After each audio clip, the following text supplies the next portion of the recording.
चेहऱ्यावरती आपल्या स्वाभाविक प्रतिक्रिया याची येते, आहे की नाही? आपल्याला वर्गामध्ये अध्यापन असंच झालं पाहिजे की ज्याच्यामुळे त्याच्या मनामध्ये स्वाभाविक पद्धतीने आहा असा शब्द येईल. आता काय काय होतं याच्यामध्ये घ्या ते. आता याचं थोडंसं आपण निरीक्षण करा बरं याच्यावरती काय होत आहे. हे असं केलं की कोणत्या दिशेने फिरतं, मग हे असं केलं की कोणत्या दिशेने फिरतं. बघा वेगवेगळ्या दिशा आहेत का सारख्याच दिशेने फिरतंय? कोणत्या कोणत्या? उजव्या डाव्या दिशा असते का? गोल फिरणारी दिशा आपण कशाने सांगतो?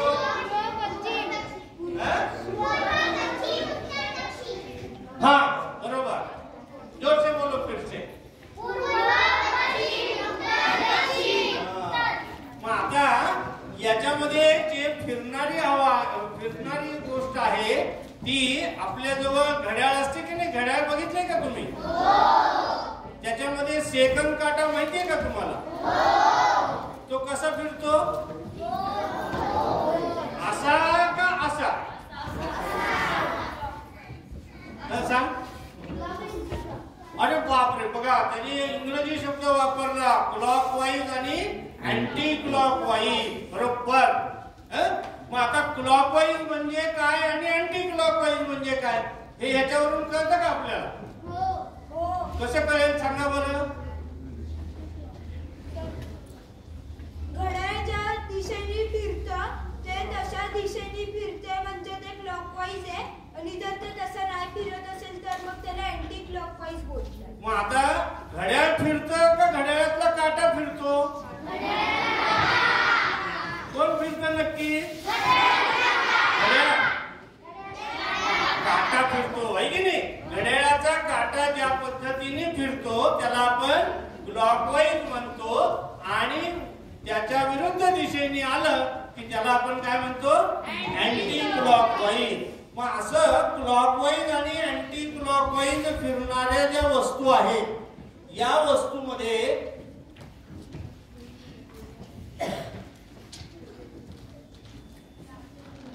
काय रे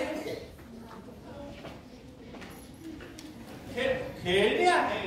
बरोबर. याच्यात काय काय दिसतंय तुला?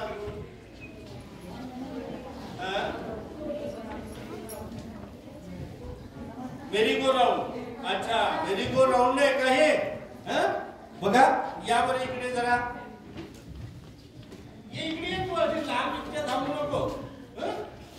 सांग प्राणी किती आहेत? 4. हा. सेम कलर और डिफरंट कलर? सांग कोणते कोणते प्राणी तुला. Identify the animals.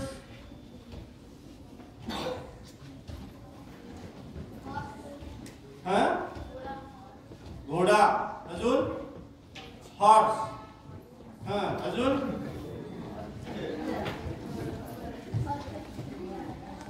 अगं मग ह्याच्यात सांग ना कोणकोणते आहेत ते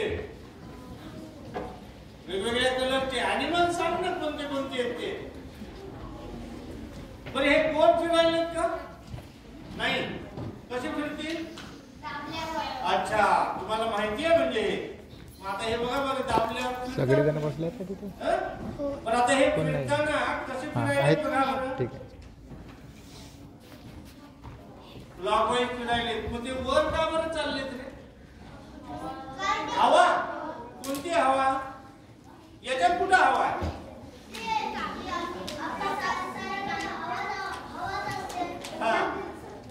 मग हे दाबल्यावरच फिरतं ना फक्त.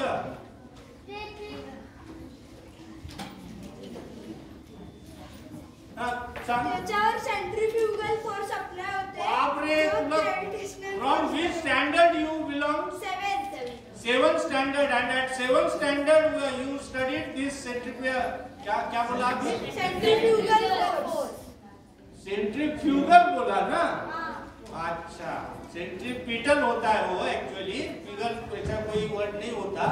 हाँ, तो सेंट्रीपिटल फोर्स है उसमें. क्या होता है वो? जब भी कुछ चीज गोल गोल घूमती है ना उसे सेंट्रीमीटर क्योंकि समुद्र में जो लाट आती है उसमें भी होता है, टोर्नेडो उससे बनते। नीट ऐका बरं का रे बाळांनो, तो आपल्याला याला म्हणतात आताच्या नवीन भाषेमध्ये पीयर लर्निंग.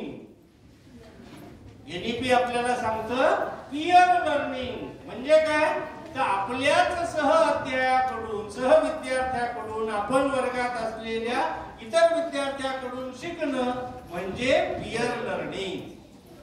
किती गोष्टी यायलेत बघा आता या सगळ्या याच्यामध्ये. आपण जर थोडासा NEP म्हणजे काय,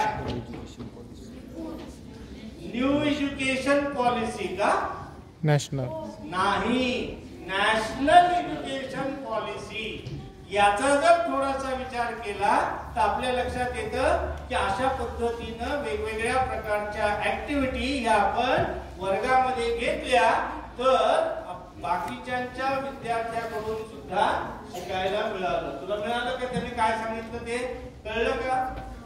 परत एकदा सांग रे, फिर से बताओ. सेंट्रीपिटरची फोर्स असते ती गोल गोल फिरते, ते निर्माण करू शकते. ते आपल्या धरती आपल्याला कसं खेचते ते तसं एक फोर्स आहे जे ते गोल गोल फिरवतं.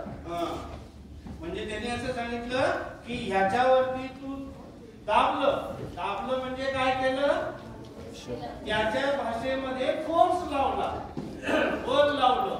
मग हे बल लावल्यामुळे काय झालं, ते फिरायला सुरुवात झाली, ते गोल फिरायला लागलं. आणि तुला गोफन माहिती का, गोफन कुणाला माहितीये, गोफन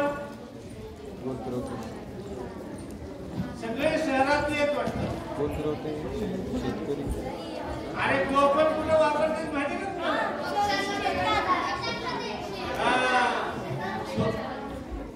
तुला माहिती आहे का, बघ मॅडम तुला माहिती शेतात कधी वापरते ते, जेव्हा पक्षी येतात. बरोबर. कसं वापरतात माहितीये, कधी बघितलंय?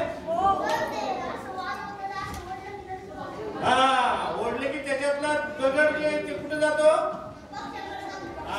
कसा जातो तो, फिरून. आता बघा, आता त्याची तुलना तुम्ही जर याच्याशी केली तर तुमच्या लक्षात येईल काय होतं तिथं, ते होतंय का तसंच. मग असं आपल्याला आपण ज्या वस्तू वापरतो त्या आपल्याला सांगता आल्या पाहिजेत वर्गामध्ये, की आपण आपल्या दैनंदिन जीवनामध्ये ज्या वस्तू वापरतो त्याचाच अभ्यास आपण वर्गात करत असतो, वेगळं काही करत नसतो आपण, बरोबर आहे. मग आता या सगळ्या वस्तू बघितल्यावर हे कोण आहे रे, शेतकरी आहे.